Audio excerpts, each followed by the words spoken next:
Hi, I'm Ruby, and I make a lot of videos about the MaasVerse. So obviously I get a lot of questions about the MaasVerse, so I decided to compile them into one video. The first half of this video is going to be spoiler-free questions and answers, so have no fear, you could have read not a single book in the MaasVerse and just be curious, okay?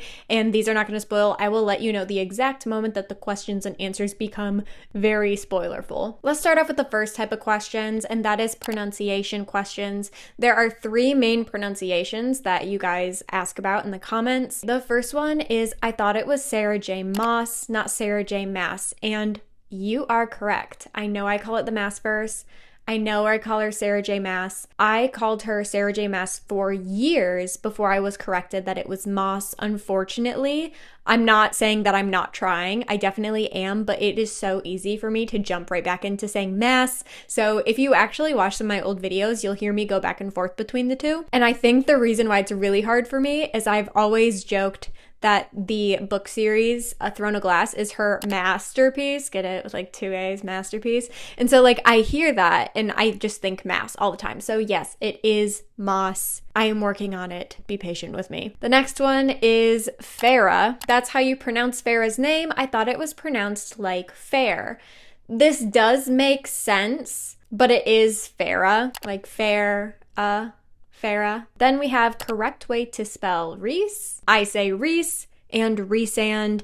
I used to say Rysand, but then it occurred to me that rice makes a lot less sense than Reese. Also, Sarah J. Maas says it Resand as well. And he's one of Reese's good friends. And then we've got Azrael, who is Reese's spy master. Next is questions about reading order. And guys, these are the questions I get the most. I get it. You might not know that my most popular video by far is my How to Read the MaasVerse. I go so in depth into reading order in this video, and I really don't want to water it down today for you here, but I did get one question of where do you start? I will answer this question. If you have any question about how to read the books in order within the series or why, then please just go watch that video. I'm going to link it down below. If you ask any questions about reading order on this video, I'm literally just going to refer you to watch that video because I spent hours putting that video together and the reasons for why you need to read the books in a certain way. I don't want to have to repeat it every single video,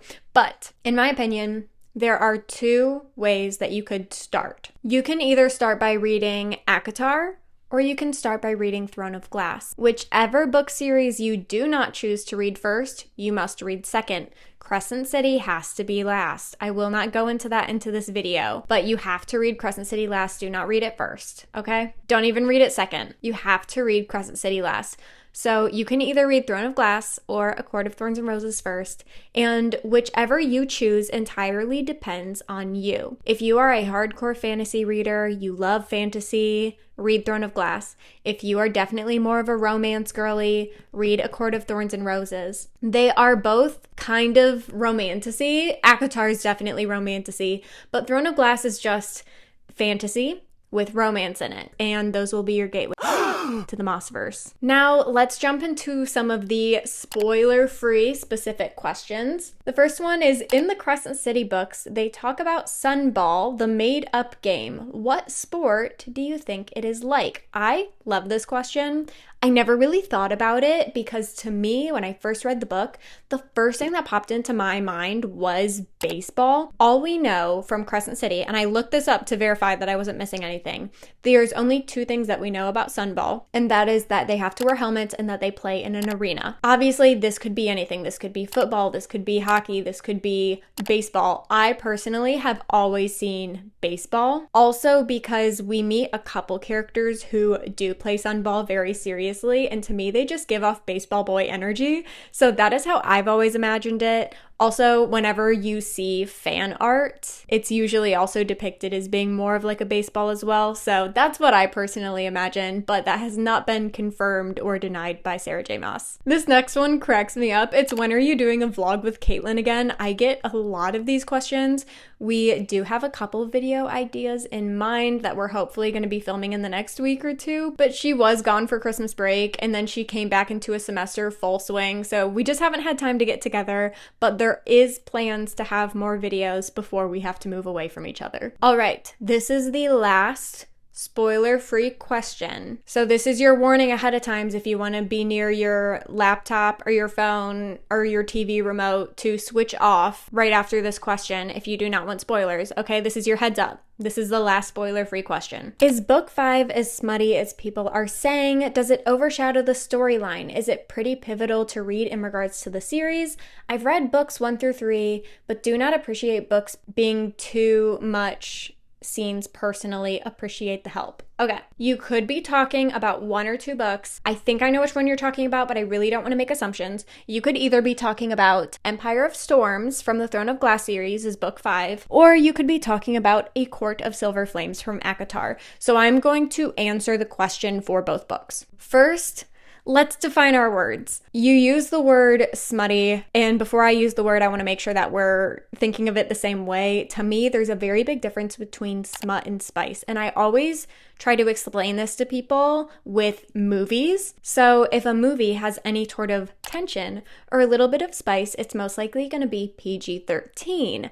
Although if there's a ton of spice, you might be towing the line of maybe a rated R movie. However, if you were to say something is smutty, it is bare minimum rated R, potentially even rated X. So to me, smutty is like the equivalent to it feels like you're reading a book of an adult movie. This is why spice ratings do exist, so I definitely recommend looking into them. I personally do not read smutty books ever, and I prefer not to read books with too much spice in them, so I do not do spice ratings, but there are a lot of other content creators out there who do, so I definitely would recommend looking up the spice rating of a book before picking it up if that is something that you are concerned about. So let's jump into these 2 books specifically. If you are reading Throne of Glass, Empire of Storms is the first book, whether you are reading the books tandem or not, it is going to be the first book where you get any level of spice, really. Not only is it very tame, but it's also extremely skippable. So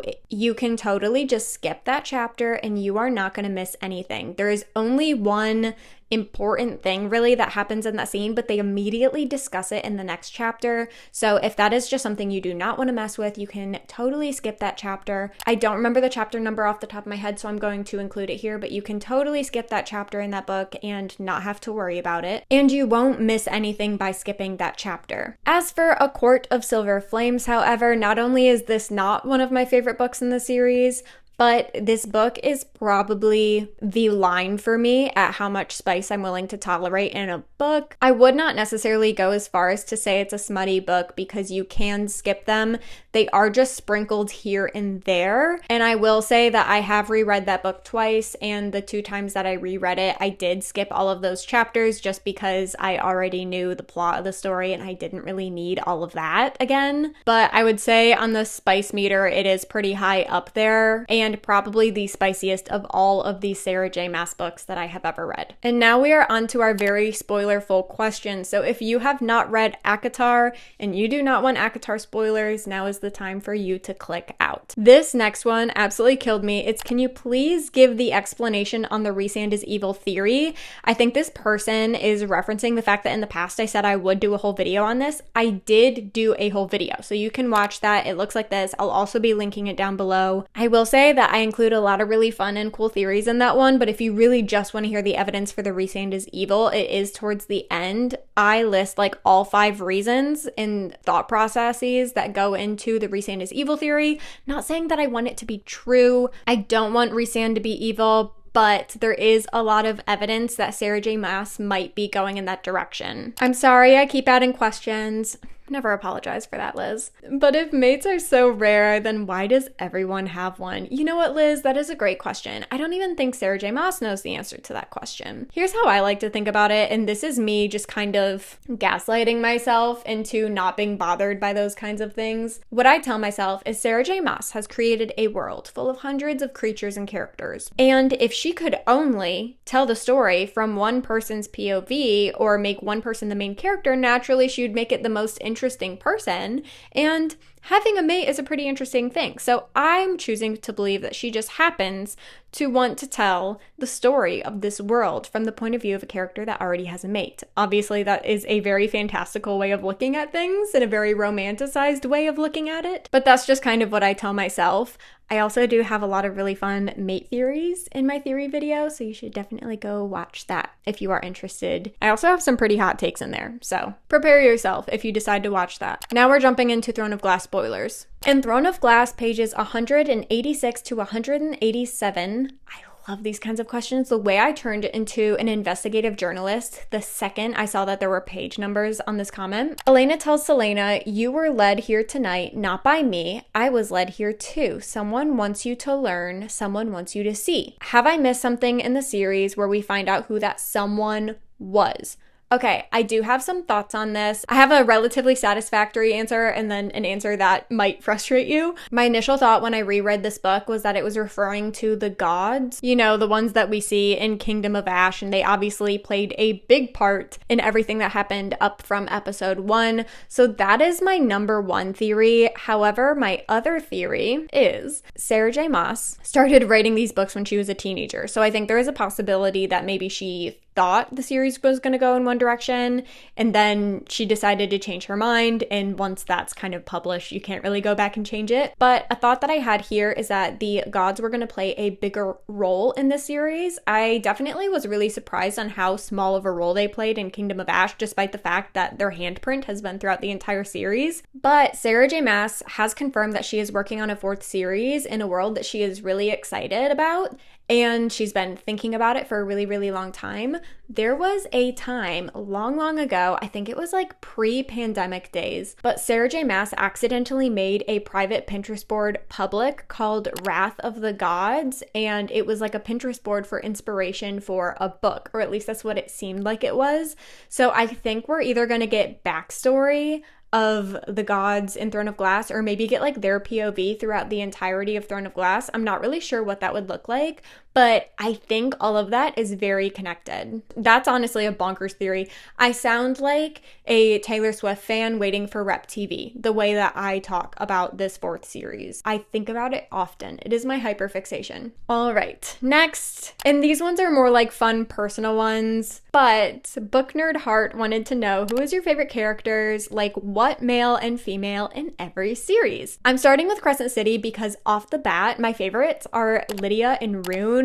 I love Lydia. Like, in my opinion, I need more Lydia. I'm so glad that we got a lot of her in this Crescent City book, but I need more of her. I know Crescent City 4 is like years and years away, but oh my goodness, especially if there's like more crossovers in the future of all the books, I would absolutely love to get so much of Lydia, especially the fact that she is a descendant of Aelin or directly related to Aelin.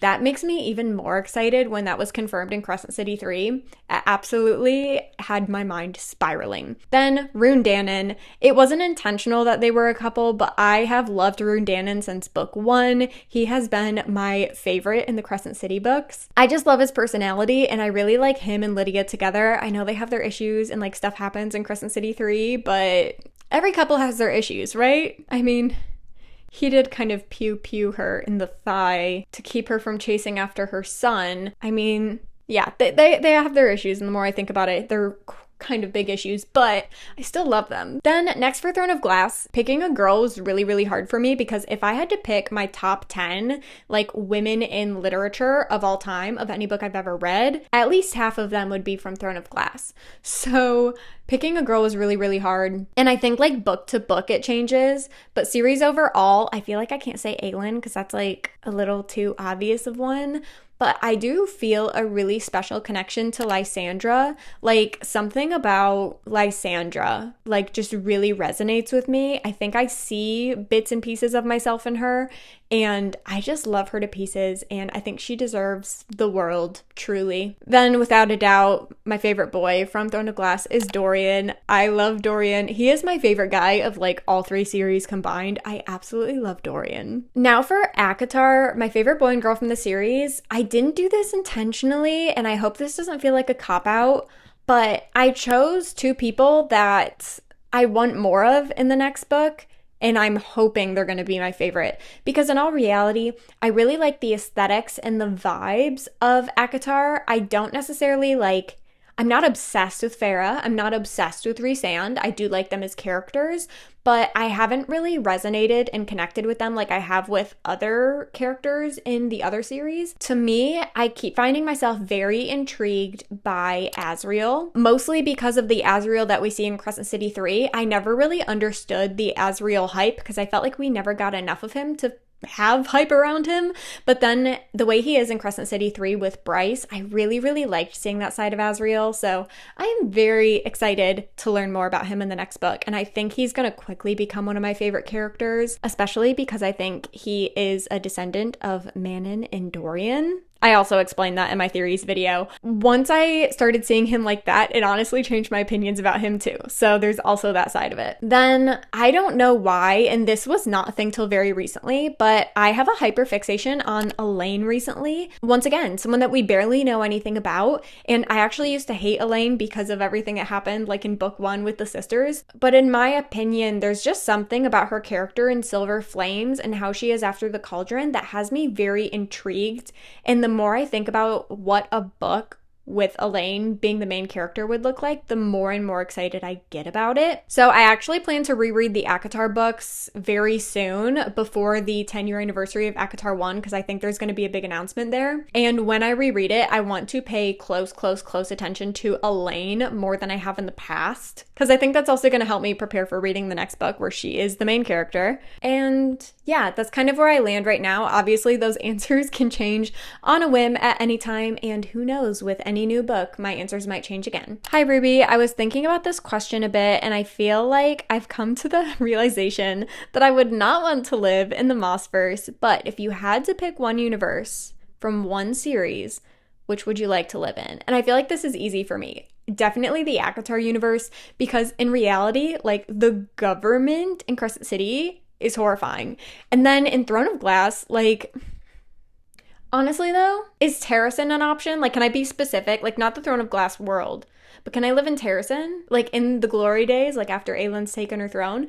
Actually, I take it back. Although I think ACOTAR would be fun because you could like pick your court and all of that, I do actually think that living in Terrasen in its glory days would be so cool. The amount of money that I would pay and the crimes that I would commit to get my hands on even just a novella of like what Terrasen looks like 10 years after Kingdom of Ash. I need that. I need that so bad. Anyways, those are all the questions I decided to answer today. If you have any other ones, please let me know in the comments. I am very active in my comment section, so I will try to answer any questions.